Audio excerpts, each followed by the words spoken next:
Oke, salam jumpa lagi dengan saya Agus Prianto dari Divisi Riset Edukasi Monex Cabang Yogyakarta. Kali ini saya akan bahas mengenai analisa market untuk emas berjangka dari tanggal 6 hingga 10 April 2015 yang fokusnya di analisa teknikal.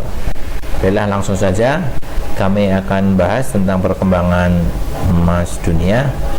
Saya langsung menuju ke grafiknya. Secara weekly, perkembangan grafik untuk harga emas dunia berada di level 1220. Hal ini cukup mengejutkan di awal pekan ini. Hari Senin ini emas dibuka mengalami gap yang cukup besar, ya, di mana pekan lalu emas ditutup di harga 1202. Untuk awal pekan ini di hari Senin emas dibuka di harga 1216, ya. Jadi gapnya cukup besar, yaitu 14 poin, di mana hal ini akan menjadi peluang besar buat Bapak sekalian untuk mengambil momen di mana harga akan berpotensi menutup kembali gap yang ada di awal hingga akhir pekan yang lalu. Ini menjadi PR di mana emas akan mencoba untuk menutup kembali di pekan berikutnya atau di hari-hari ke depan, dan ini menjadi peluang buat Bapak sekalian untuk mengambil posisi jual, ya, di mana yang pertama itu, yang kedua, emas mengalami tahanan cukup kuat di level 1220-an ini. Walaupun awal pekan ini emas sempat mengalami high di 1223, namun kembali belum bisa menutup di level di atas 1223, ya. Jadi perkiraan kami untuk pergerakan emas masih akan mencoba untuk melakukan penutupan harga gap, ya, di mana akan berada di kisaran 1220 hingga menuju ke 1200 atau 1200 kecil. Jadi sejauh ini kalau saya bisa tuliskan untuk perkembangan emas, ya, emas mengalami rebound harga hingga ke level 1223, ya, seperti itu, ya,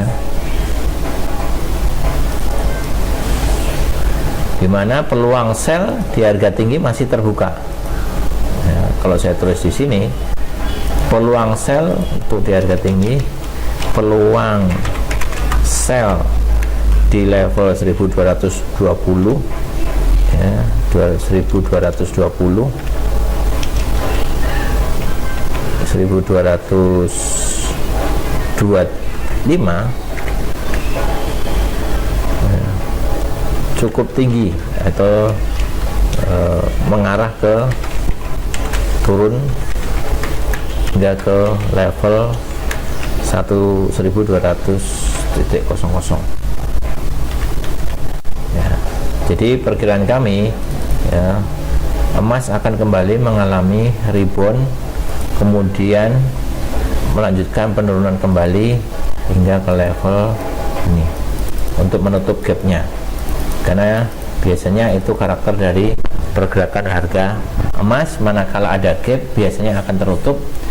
Cuman itu semua akan tergantung dari data USA, ya, dimana kalau nanti data FOMC hari Kamis pekan ini cukup mengecewakan, maka emas akan mengalami pelanjutan untuk kenaikan harga. Jadi itu yang harus diwaspadai buat Bapak sekalian untuk dalam bertransaksinya, ya. Jadi kita lihat nanti data yang akan berpengaruh di pergerakan ini seperti apa, ya. Saya sarankan untuk berhati-hati, tapi rebound ini akan menjadi PR buat perkembangan harga emas berikutnya. Jadi kalau ini saya tandai di sini, saya kasih warna yang agak berbeda. Inilah emas akan berada di level ini 1220 hingga ke 1200. Sedangkan kalau daily-nya saya bisa jelaskan di sini, ya, emas punya tahanan kuat, ya, berada di level 1223 atau 1225. Di sini ada 1, 2, 3. Jadi saya harapkan sekarang untuk bisa mengambil peluang untuk jual, ya, di sini nih, karena range-nya berada di 1223 hingga 1200. Itu saja informasi tentang perkembangan emas dunia. Ya, mudah-mudahan apa yang kami sampaikan ini bermanfaat. Sekali lagi, saya juga informasikan data fundamental yang harus diwaspadai adalah data Australia, di mana besok hari Selasa ada data suku bunga Australia yang sejauh ini berada di level 2,25% dan diprediksikan masih tetap sama. Kemudian data FOMC minute meeting yang dimana akan dirilis Sabtu pagi, Kamis, yang tentu saja jalannya akan memberikan pantauannya tentang menurunnya kinerja dari indeks dolar, ya, itu memberikan sentimen positif supaya pelaku pasar untuk masih memegang dolar, jangan sampai untuk bersifat negatif terhadap koreksi akibat data negatif dolar yang terjadi minggu lalu. Sedangkan untuk jam 6 sorenya adalah data official bank rate, di mana diprediksikan GBP masih berada dengan suku bunga 0,5%, masih dipertahankan di level itu. Kemudian setengah 8 ada data unemployment claim. Itu saja informasi tentang data fundamental. Saya harapkan data ini bisa bermanfaat Bapak Ibu sekalian untuk mereferensikan atau melihat apakah ini akan berpengaruh besar terhadap data teknikalnya.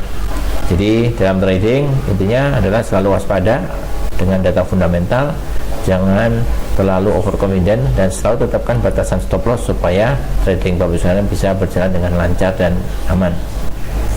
Saya kira itu aja informasi yang kami berikan dari saya, Agus Prianto dari Divisi Riset Edukasi Mulai Coba juga mengucapkan banyak terima kasih. Salam.